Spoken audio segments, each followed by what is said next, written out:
Ito'y isang kwento ng isang mapagmahal na apo sa kanyang lola.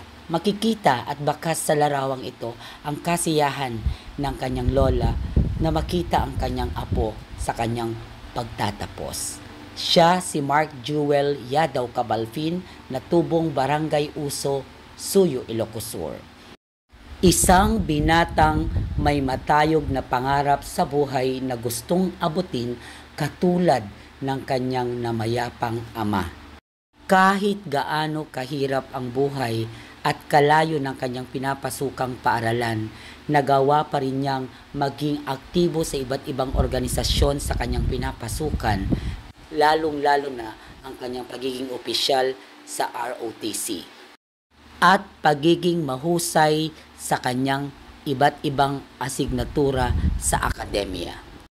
Tunay ngang hindi kailanman naging hadlang ang kahirapan at pagiging single parent upang hindi kayang matustusan ang pag-aaral ng ating mga anak at mahubog sila sa kanilang mga inaasam na mga pangarap sa buhay.